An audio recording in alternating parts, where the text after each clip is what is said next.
An auto race is more than cars running in circles. From the first beautiful entertainer to the last tired driver, it's a special event like nothing else in all of sports. An auto race is part country fair, part spacewalk.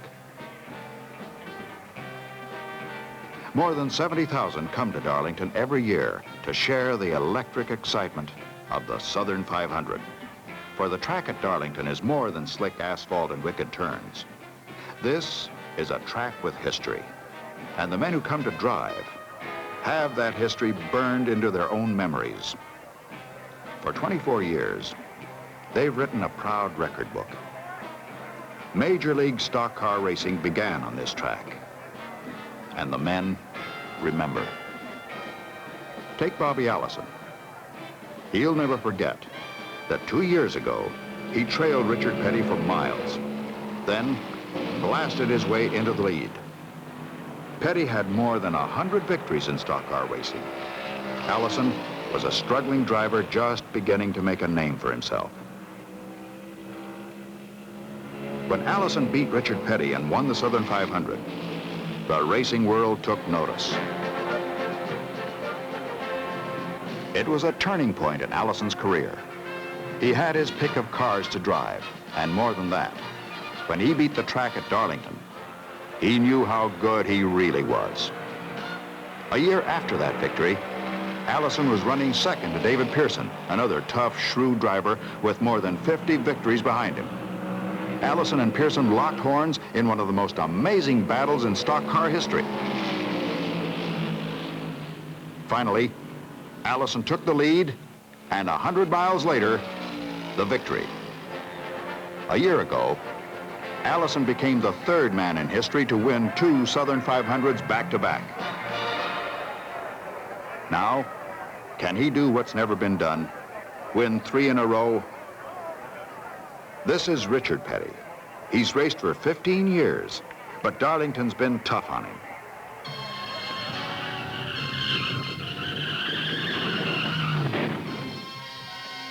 Richard has more than 152 victories in his career, but only once has he been able to win the Southern 500. 6 years ago, Richard climbed atop his car in Victory Lane. It was also a victory for Richard's father, Lee Petty, a retired race driver who had won everything except the Southern 5. Richard's wife, Linda, joined the celebration. She'd shared the thrills and the heartaches of 70,000 racing miles. Irrepressible Richard Petty is ready for another go at Darlington. Buddy Baker started racing here 11 years ago. Darlington's a narrow track, and when there's trouble ahead, there's nowhere to go.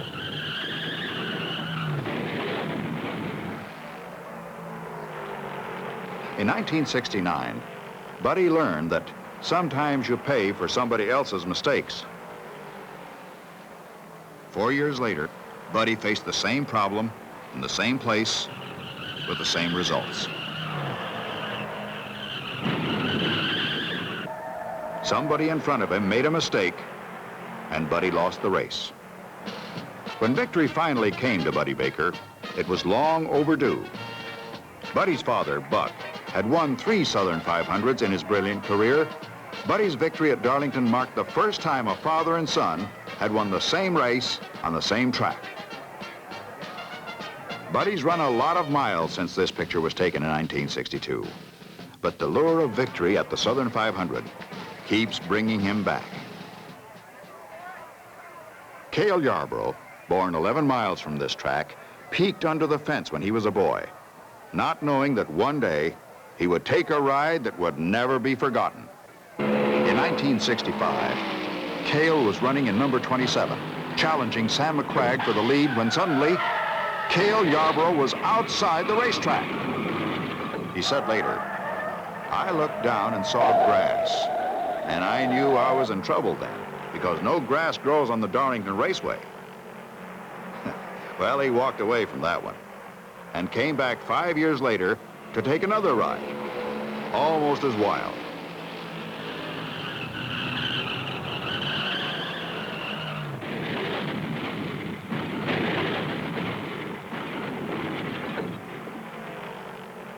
He walked away from that one, too. Ironman Cale Yarborough has made a boyhood dream come true. Once, in all the years, he won the Southern 500. It makes up for a lot. Cale hasn't won a 500-mile race in 3 years. He wants this one. David Pearson's won 9 super speedway races so far this season, but he's never won the Southern 500. 6 years ago, Pearson, number 17, challenged Cale Yarborough for the lead. There's just enough room for 2 cars in the first turn, if you're careful. Pearson wasn't careful enough. He finished second then, and was second last year to Bobby Allison.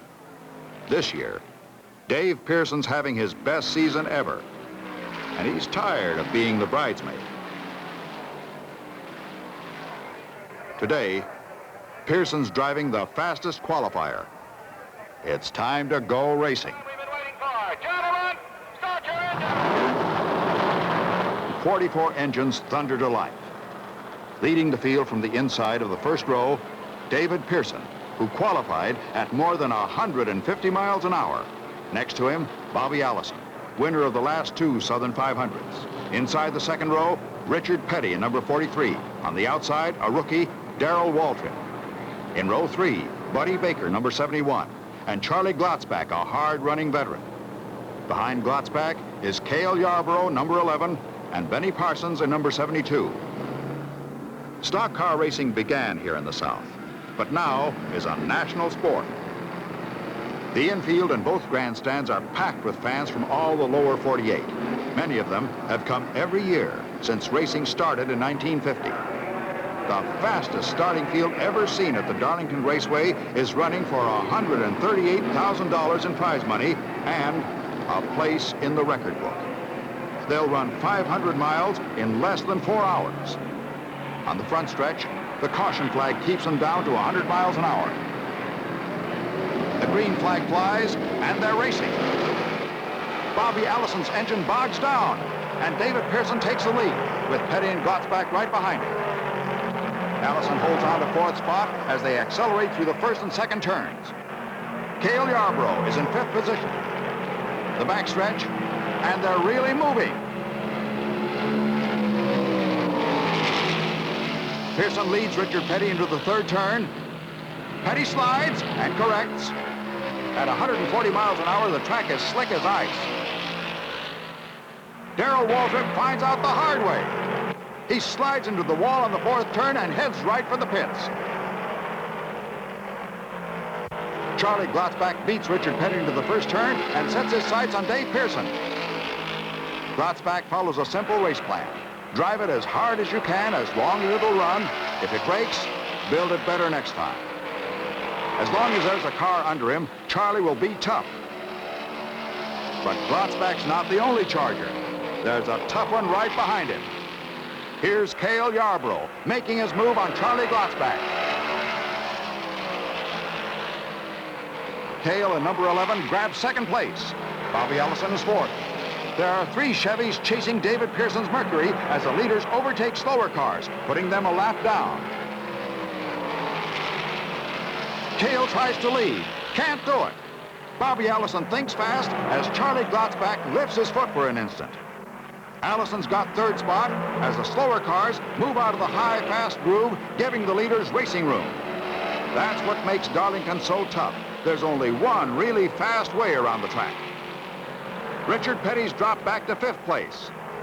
Petty's smart enough to pace himself until the last 100 miles. Then, look out.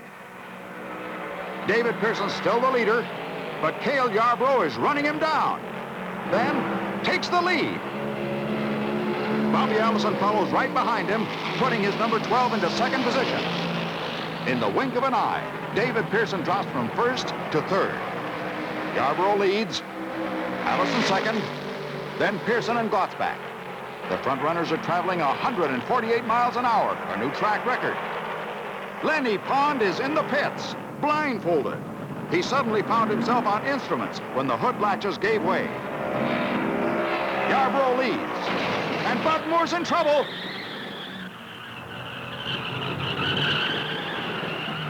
Pearson, Glotzback, and Petty squeak by as Moore keeps it down out of the fast groove. There's no yellow flag. The race goes on. Pearson in number 21 and Glotzback in number 28 are dueling for third spot, but Cale Yarborough and Allison have pulled away in their own private battle for the lead. Average speed for the first 20 laps is 145 on a track originally designed for 75. Higher speeds require better communication.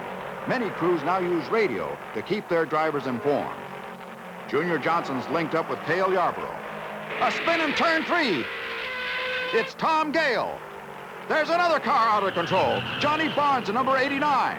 Someone broke an engine and spilled oil on the track. Jim Van Diver gets through the turn backwards as quick reflexes save some other drivers. David Sisko is another spin victim. Nobody hurt. The safety car moves out to slow the field and get in position in front of the leader. The race cars may close up, but cannot pass one another according to the rules of NASCAR, the association controlling this race. There's a fire in the pits on the backstretch. Gasoline splashed out of the refueling tank and ignited. A crewman's shoe is burning. Those red cans carry 11 gallons of gasoline. The fire is under control before anything is lost, except a pair of shoes. The safety car pulls off the track as the field lines up for the restart. In the outside lane is Bobby Allison, Buddy Baker, and Cale Yarborough running 1, 2, 3 as the green flag restarts the race.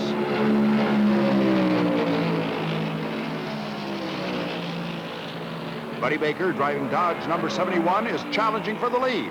Baker, winner here in 1970, has moved up among the leaders after a fast pit stop.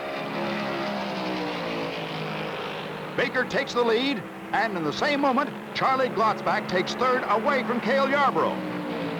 It's almost as important for some drivers to lead the race as to win it. Allison, Petty, and Pearson only care about leading the last lap. But Glotzback and Baker want to run in front.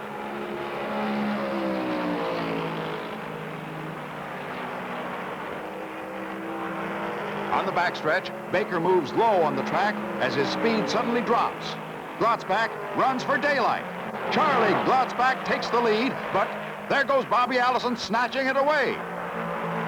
Only Allison Chevy can pass slow on the track in the fourth turn, but Glotzback's been showing a little more power on the straightaway.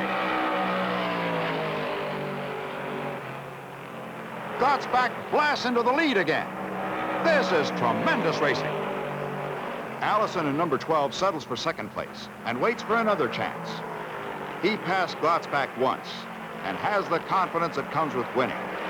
In a long race, there are times to challenge and times to follow the flow of traffic, waiting, watching, learning.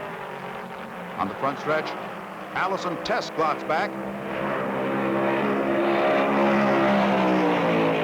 but Charlie keeps it right on the edge, giving away nothing.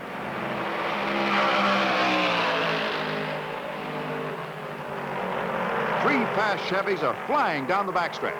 Cale Yarborough in third spot, looking for his chance to run in front. Into the third turn where Allison can really run. And there he goes, dropping down and taking the lead. Allison is the only driver who knows that short way around this track. Allison keeps that engine wound tight and holds the lead down the front stretch. Yarborough is looking at Glotzback's bumper and at Allison out in front of the pack. Taking one thing at a time, Cale in number 11 sets his sight on Glotzback. At the end of the backstretch, Cale gets him. Now only Allison stands between Yarborough and first place. There's a spin in turn 4. It's Richie Pants coming off the guardrail into the wall, then down across the track in the face of heavy traffic. Patch is only 18 years old, but right now he must feel a lot older. He's safe, but that was a close one. Again, the caution car goes onto the track to slow traffic so the surface can be cleaned and inspected. The leaders are in the pits for fuel and fresh tires. It'll be a brand new ball game when the green flag waves. Richie Panch, working with his father Marvin, who finished second here before retiring, inspects the damage. The ignition failed just as Richie applied power in the turn. Without power, the car just wouldn't straighten out. The damage is only skin deep. There's a chance they'll be able to make it run again. And Dad's doing all he can. Richard Petty's making an unscheduled pit stop after running some ragged laps. A top driver like Petty can run one lap after another with less than 1/10 of a second difference between them. When the stopwatches show an uneven pattern, the driver may be tiring. Petty's crew has a relief driver standing by in the pits. Richard, stock car racing's most successful driver with more victories than the next two men combined, is giving up the car.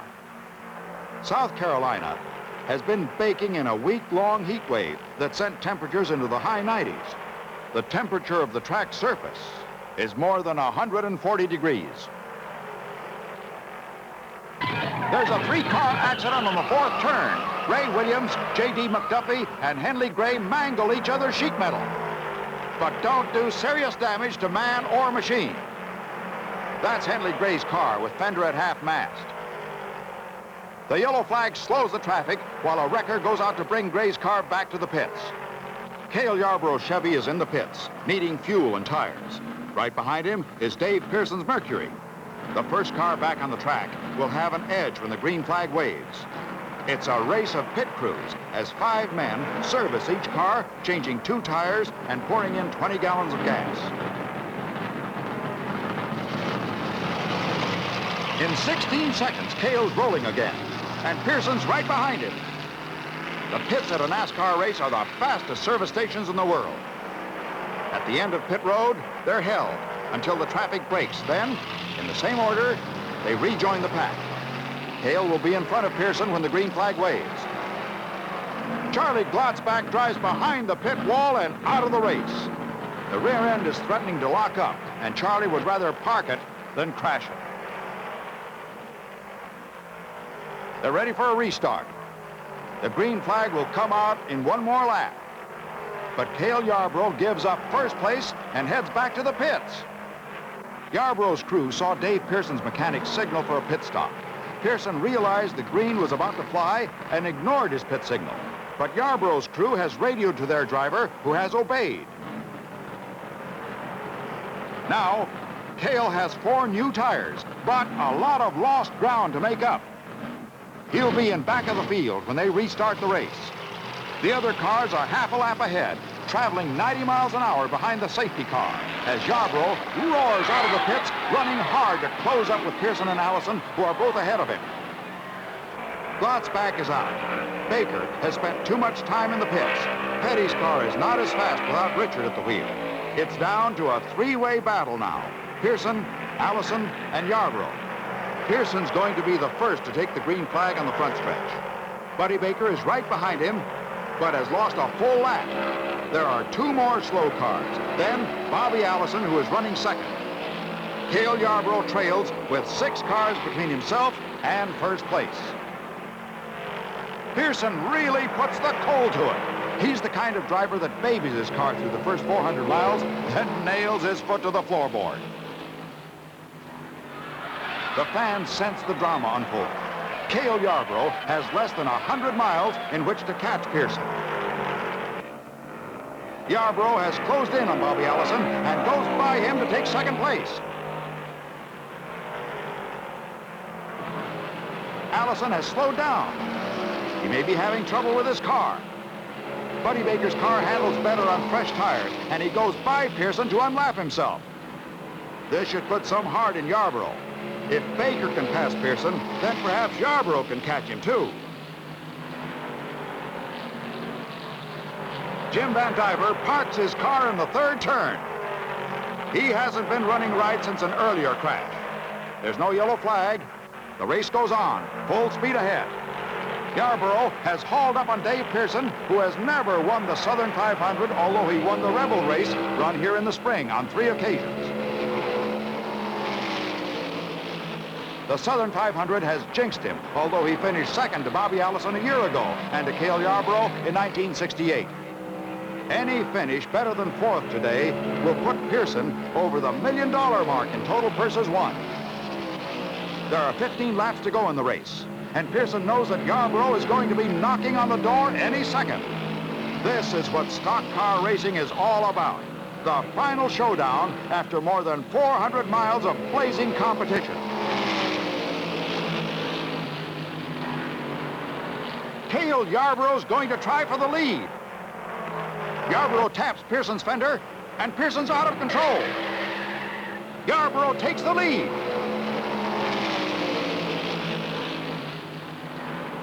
Here's the way it looked from a close-up camera. Because they're running on the edge of control, the slightest contact can cause a spin if it happens at the wrong place on the track.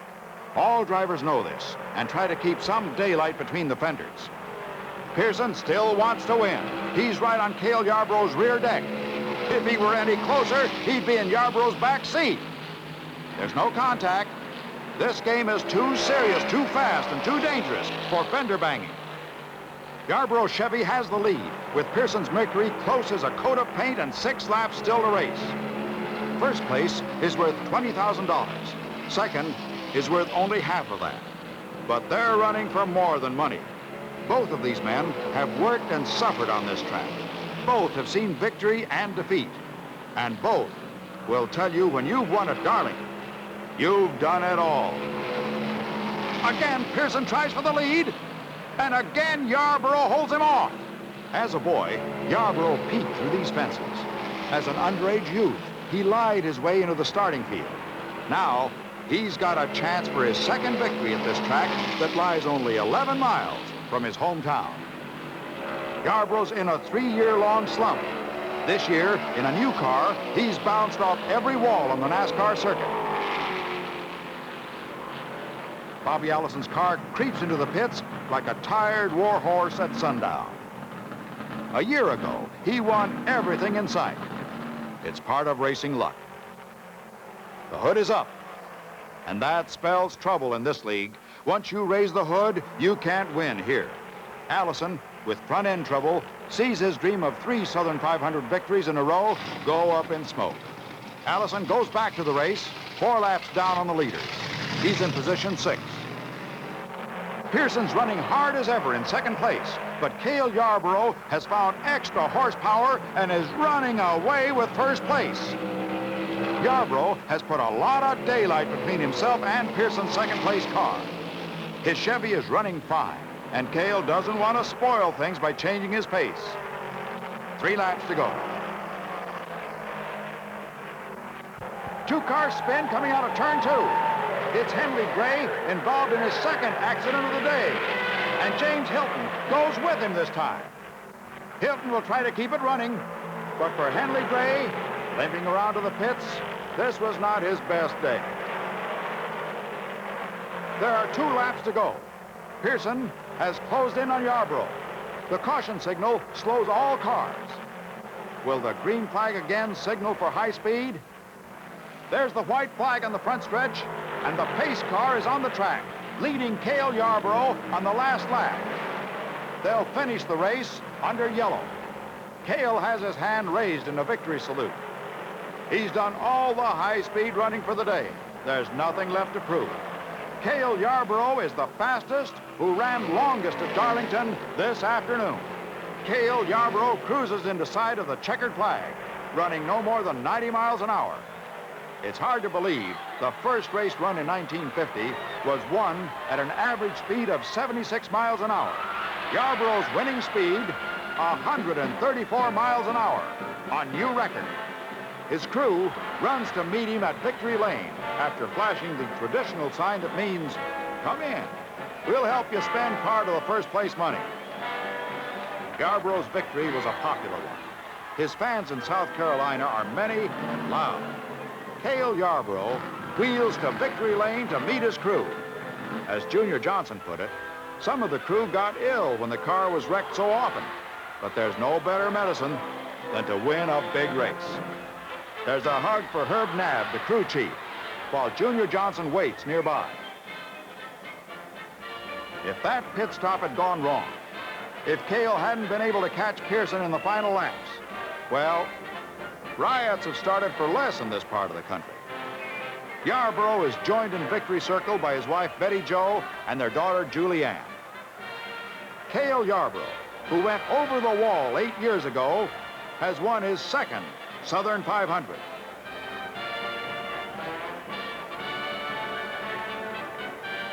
For Cale, for the fans who stretch for a glimpse of the winner, and for those who now must pack up and look for a way out of the infield, it's been a long, lovely day at Darlington Southern 500.